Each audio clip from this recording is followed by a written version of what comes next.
আসসালামু আলাইকুম ওয়া রাহমাতুল্লাহি ওয়া বারাকাতুহু। সম্মানিত প্রিয় বন্ধুগণ, আজকে খুবই অত্যন্ত গুরুত্বপূর্ণ একটি বিষয় নিয়ে উপস্থিত হইলাম। তো সেই বিষয়টি হচ্ছে, যে সকল ভাইয়েরা প্রিয়জনকে সময় দিতে পারেন না, একদম দুর্বল হয়ে গেছেন, একদম অক্ষম হয়ে গেছেন, একদম নিস্তেজ হয়ে গেছেন, অনেক অশান্তি, অনেক পেরেশান জীবন উপভোগ করতেছেন, পরিবারের মধ্যে আপনার শান্তি নাই, আপনার মনেও কোনো শান্তি নাই। কেন আপনি এই সমস্যায় ভুগতেছেন অনেক দিন যাবৎ?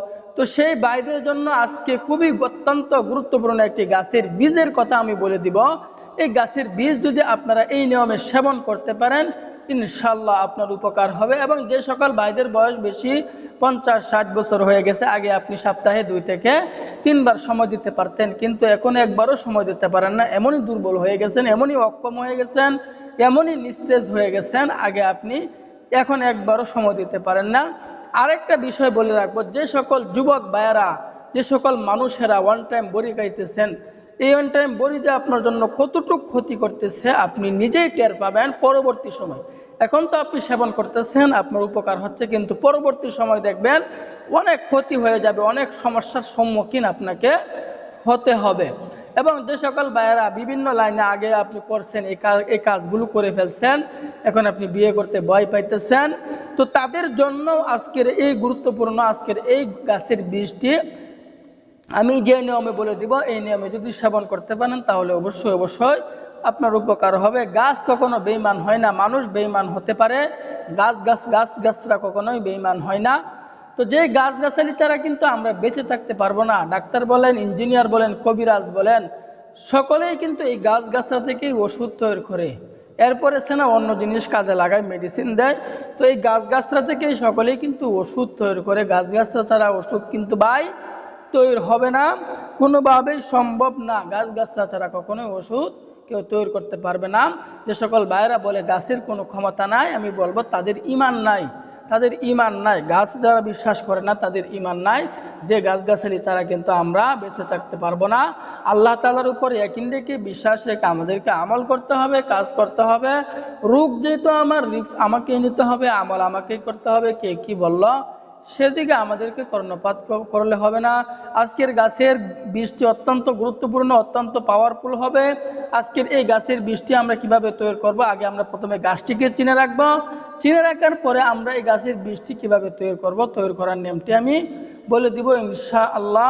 তো একটা বিষয় আগে ক্লিয়ার করি, সেই বিষয়টা হচ্ছে, যে সকল ভাইয়েরা 2 বছর, 3 বছর, 4 বছর যাবৎ এই সমস্যায় ভুগতেছেন, ছোটোখাটো বেশওয়াজ আপনার শরীরে শ্যুট করতেছে না, ছোটোখাটো বেশওয়াজ আপনাকে কাজ করতেছে না, কেন কাজ করতেছে না? এবং যে সকল ভাইয়েরা বিভিন্ন লাইনে অনেক দিন যাবৎ আপনি অন্য লাইনে ছিলেন, এবং যে সকল ভাইদের বয়স বেশি, 50-60 বছর হয়ে গেছে, ছোটোখাটো বেশওয়াজ কেন তাদের শরীরে শ্যুট করে না, এই বিষয়টা আমরা ক্লিয়ার করি, জানা থাকা দরকার।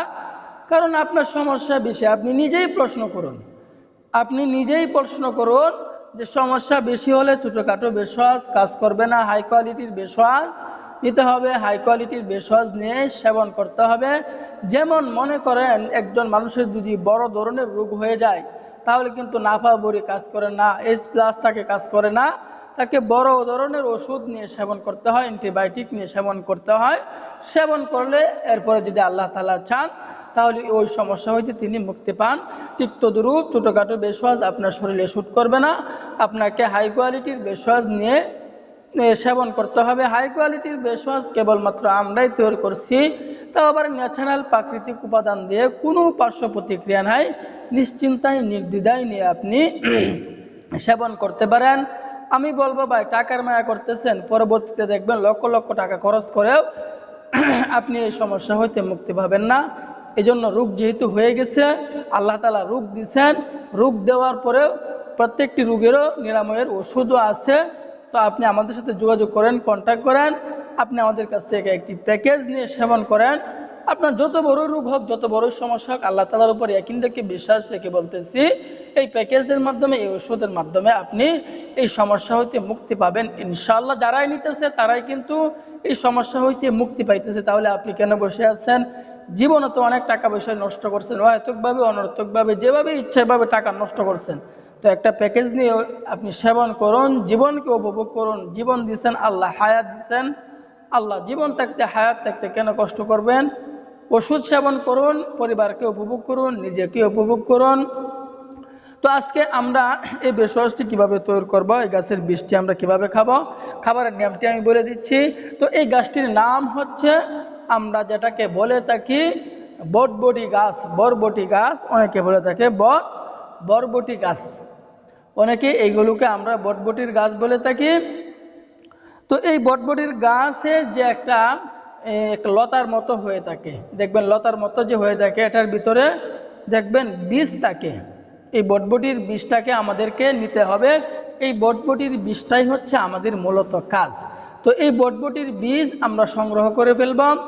তো যখন আমরা এই বটবটির বীজ সংগ্রহ করে ফেলব, সংগ্রহ করার পরে এগুলোকে একদম ভালো করে, বটবটির বীজটাকে একদম ভালো করে রোদ্রে শুকায় নিব। শুকায় নেওয়ার পরে এটাকে আমরা বালুর মাধ্যমে ভেজে নিব, যেমন পুড়ে না যায়। যেভাবে বাদাম ভাজে, বাদাম পুড়ে না যায়, ঠিক তদ্রূপ এই বটবটির বীজগুলোকে আমরা ভেজে নিব। ভেজে নেওয়ার পরে যেমন পুড়ে না যায়, বালুর মাধ্যমে ভেজে নিব। ভাজার পরে এই বটবটির বীজটাকে আমরা একদম ভালো করে ভাজার পরে ভালো করে দৌত করে, আবার একদম ভালো করে দৌত করে একদম গুঁড়া করে নিব। তো গুঁড়া করে নেওয়ার পরে কতটুকু পরিমাণে আমরা নিব, 10 গ্রাম পরিমাণে বীজের গুঁড়া আমরা নিয়ে নিব। নেওয়ার পরে একটা কাপের মধ্যে রাখবো। রাখার পরে এটাকে 1 গ্লাস অথবা আধা গ্লাস পরিমাণ দুধের মধ্যে ভালো করে মিশিয়ে নিব। ভালো করে মিশিয়ে নেওয়ার পরে, তবে আবারও নিয়মটি আমি বলছি, বটবটির বীজটাকে ভালো করে রোদ্রে শুকায়া এটাকে একদম ভালো করে আগুনে ভেজে এটাকে আমরা ভালো করে গুঁড়া করে নিব। গুঁড়া করে নেওয়ার পরে 10 গ্রাম পরিমাণ বটবটি গাছের বীজের গুঁড়া আমরা 1 গ্লাস অথবা আধা গ্লাস গরম দুধের মধ্যে দিয়ে দিব। দেওয়ার পরে এটাকে ভালো করে মিশিয়ে নিব, ভালো করে মিক্সড করে নিব। ভালো করে মিশিয়ে নেওয়ার পরে এখন আমরা কোন নিয়মে খাবো, খাবারের নিয়মটি আমি বলে দিচ্ছি। তো আমি আবারও বলতেছি, রোগ নিয়ে হেলা করবেন না, হেলা করবেন তো আপনি বিপদে পড়ে যাবেন, মুসিবতে পড়ে যাবেন। তো এই জন্য রোগ হলে চিকিৎসা গ্রহণ করুন, ডাক্তারের শরণাপন্ন হন, সেই অনুযায়ী ওষুধ সেবন করুন। তো খাবারের নিয়মটি হচ্ছে, আমরা প্রতিদিন রাত্রে শোয়ার আগে এভাবে খেয়ে ফেলবো। এভাবে যদি টানা 1 মাস পর্যন্ত সেবন করতে পারি, তাহলে আপনার ভিতরে অনেক পরিবর্তন চলে আসবে এবং অন্য মানুষকেও এটি খাওয়ার জন্য উৎসাহিত করবেন। তো আল্লাহ তাআলা আমাদের সকলকেই বুঝার তৌফিক দান করুন, আমিন।